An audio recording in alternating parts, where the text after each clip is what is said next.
pertama, mengumpulkan data dalam penelitian etnometodologi. Data yang digunakan biasanya berasal dari interaksi sosial yang terjadi secara alami. Metode pengumpulan data yang sering digunakan meliputi yang pertama, observasi partisipatif. Penelitian terlibat langsung dalam situasi sosial yang diamati. Tujuannya adalah memahami bagaimana orang-orang menggunakan metode mereka untuk memahami dunia sosial mereka.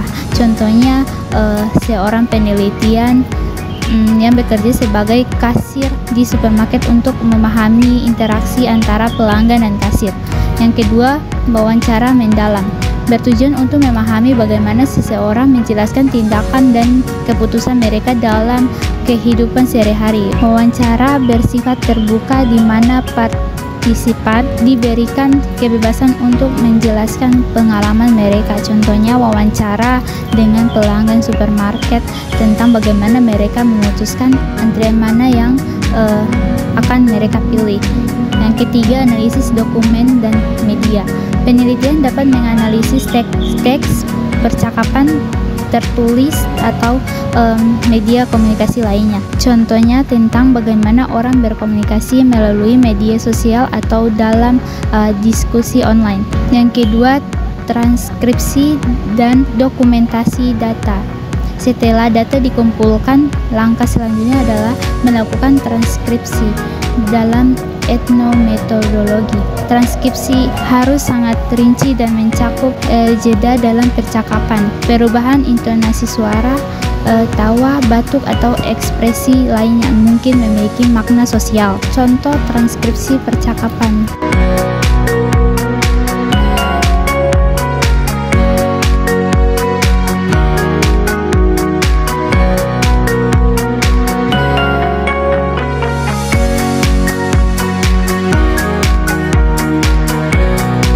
Transkripsi ini tidak hanya mencatat kata-kata yang diucapkan, tetapi juga bagaimana interaksi berlangsung, termasuk tawa dan jeda yang bisa menunjukkan kesopanan, negosiasi makna, atau aturan sosial yang sedang dimainkan.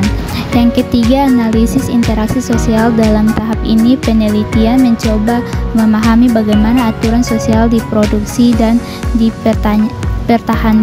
Beberapa pendekatan analisis yang digunakan. Yang pertama, analisis percakapan, mengidentifikasi pola dalam percakapan seperti bagaimana orang mulai dan mengakhiri percakapan. Contohnya dalam studi tentang panggilan telepon, penelitian menemukan bahwa panggilan sering diawali dengan sapaan seperti halo dan diakhiri dengan phrase seperti oke, sampai jumpa. Yang kedua, analisis kegagalan aturan sosial. Harlow dan Virken sering menggunakan eksperimen pelanggan normal untuk mengungkap aturan sosial yang tersembunyi. Contohnya, seorang penelitian bisa berpura-pura tidak memahami cara mengantri di toko untuk melihat bagaimana orang lain beraksi.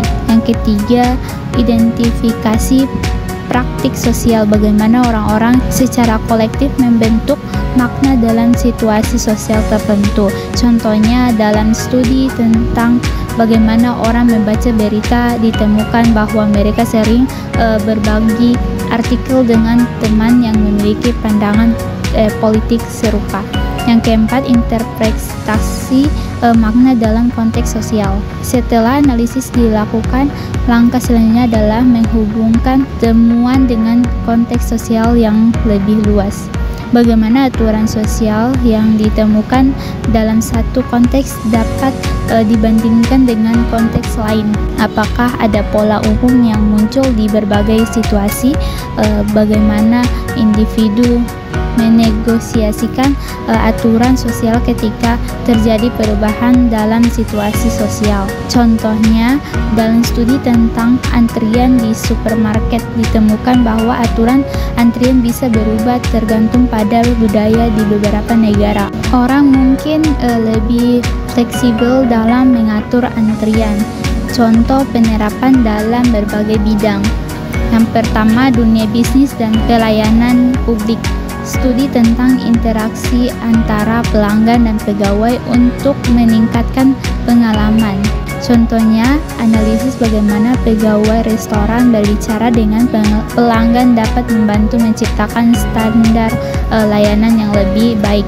Yang kedua, pendidikan memahami bagaimana aturan sosial dalam kelas mempengaruhi cara siswa belajar dan berinteraksi. Contohnya, studi tentang bagaimana guru dan siswa menggunakan bahasa dalam interaksi di kelas. Yang ketiga, media sosial dan teknologi, menganalisis bagaimana orang menggunakan fitur-fitur dalam media sosial untuk membangun identitas sosial mereka. Contohnya, studi tentang bagaimana orang menggunakan emoji atau meme untuk mengekspresikan emosi.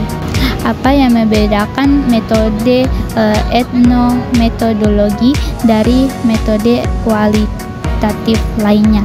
Bagaimana teknik analisis ini dapat membantu memahami fenomena sosial di dunia modern? Apakah metode ini bisa diterapkan untuk memahami interaksi di dunia digital?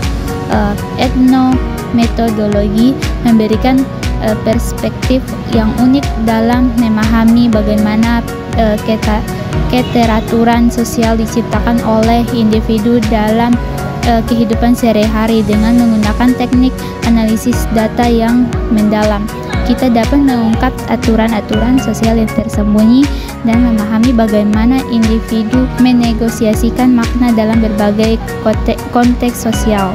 Analisis interaksi sosial dalam tahap ini, penelitian mencoba memahami bagaimana aturan sosial diproduksi dan dipertahankan. Beberapa pendekatan analisis yang digunakan, yang pertama, analisis percakapan.